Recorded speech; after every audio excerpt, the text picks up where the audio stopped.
So movies are still coming out. We're not quite to Oscar season or award season or anything yet. So some of the big heavy hitters haven't been released yet, but we are still getting some interesting titles coming out. And today I'm going to give my recommendations for 3 of them. And the first one we will talk about is The Substance. A fading celebrity decides to use a black market drug, a cell-replicating substance that temporarily creates a younger, better version of herself. I started with this one because this is, I think, the closest to a must-watch if you're into horror at all, I think. It's not an easy movie to watch by any means. It uses sound very prominently in a lot of ways, but I can't think of a ton of movies offhand that have sound as a more prominent feature. I know it's a weird thing to say, like obviously every movie has sounds and every movie has sound design, but you'll just have to see, like it's a very prominent part, mixed very highly. The different sounds associated with different scenes and people are very crucial in a way that, like I said, not that many movies I've seen have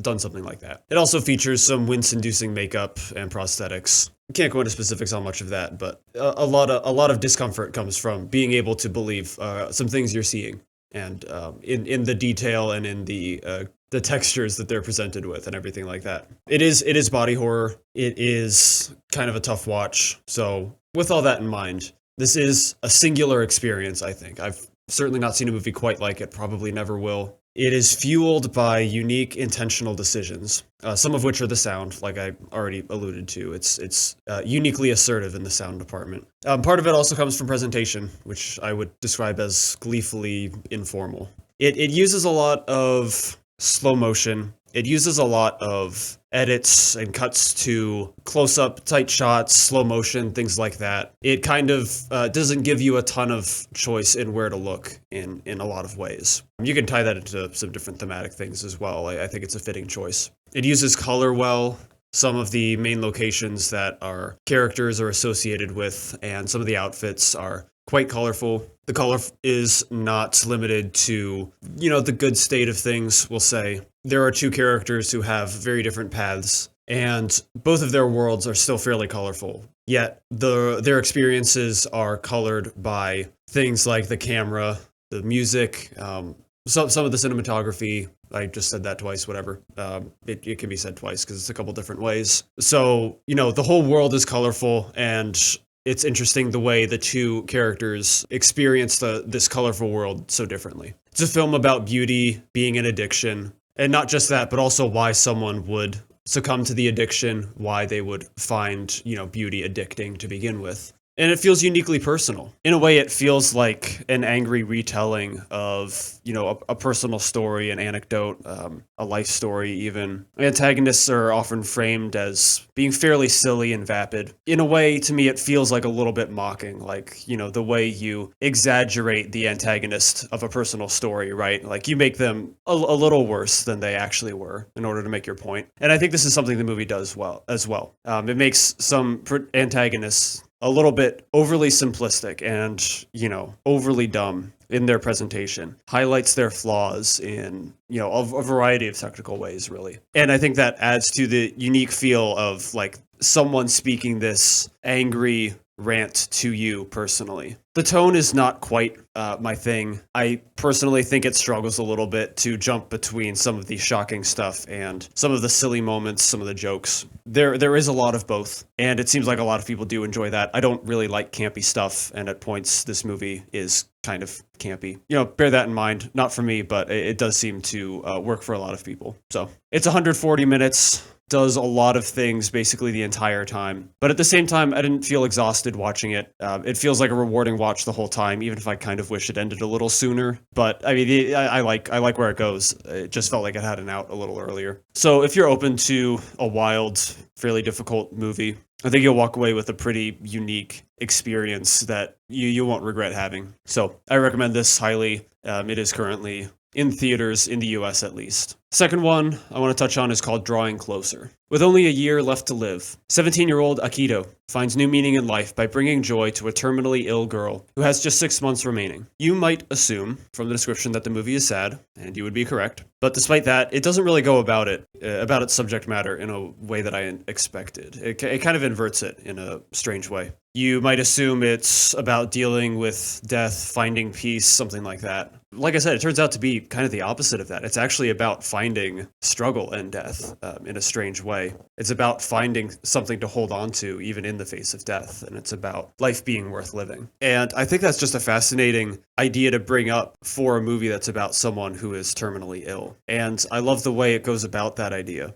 It's highlighting the pain of life, really. The fact that good things will leave. The fact that even though good things leave, we shouldn't avoid them. There's a certain idea of fake selfishness, fake selflessness that's explored through the movie of the way we can convince ourselves that we're doing, good things for the good of other people, for people we love. But in reality, we can withhold ourselves can actually be a selfish act from people we care about because, people we care about want to see us, spend time with us, things like that. And it's just like this fascinating exploration of life and the way it can be a positive and often, worth a lot of the pain associated, even if you have to let go of the positive things when it's all said and done. The film is heavily focused on its character relationships, but one technical thing I enjoy a lot is the more saturated look the film has. Again, you might expect like a more generic movie to have, like a darker tone visually even. And, kind of reminding you like the end is nigh, this is something dark that needs to be accepted, whatever, blah, blah, blah. This movie does, again, the opposite of that, having a rather cheery, upbeat look, kind of like a candy-coated aesthetic.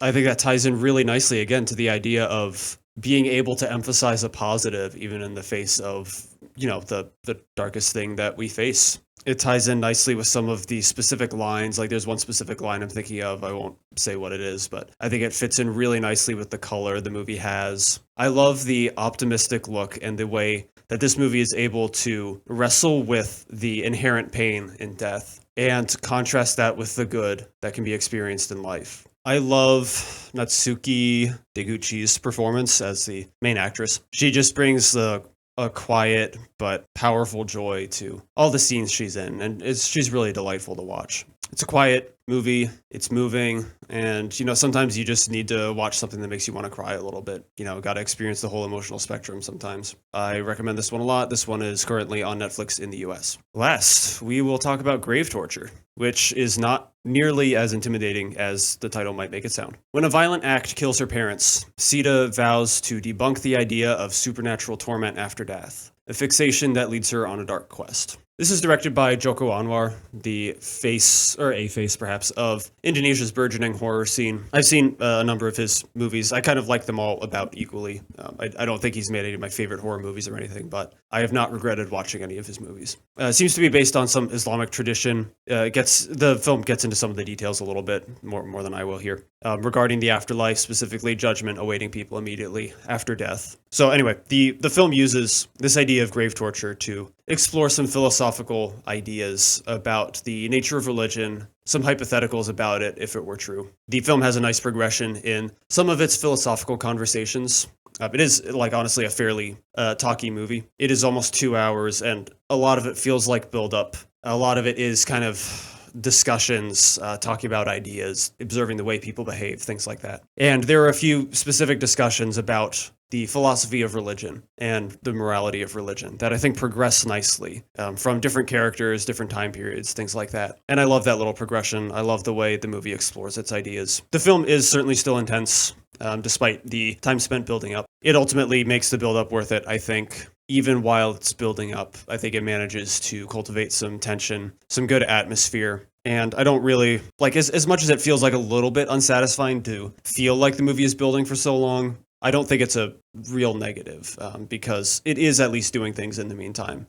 You're going to understand more things, and I think especially by the time the movie ends, it feels like, it doesn't feel like a waste of time. It doesn't feel like it was building to nothing, for sure. It has some unique score in a couple spots, like this opening scene in the bakery and after a non-violent fight between two characters later in the movie. It's technically polished. It's, well, except one scene. You'll probably see it when you get there. Generally, it's lit very warm, kind of hazily, in a way that doesn't feel very open, generally. There is one set piece specifically that has a bunch of actual sunlight. But besides that, it feels pretty stuffy and confined. Of course, that makes sense for the movie. There is one scene that has a specifically nice, head-on shot when one character is confronting another about something, and it's a great moment. I enjoy the lead actress, Faradina Mufti. Like her performance, like her character, she's a solid positive to the movie. So I don't think this is the best horror movie of the year, but I think it's very intriguing. I like the fact that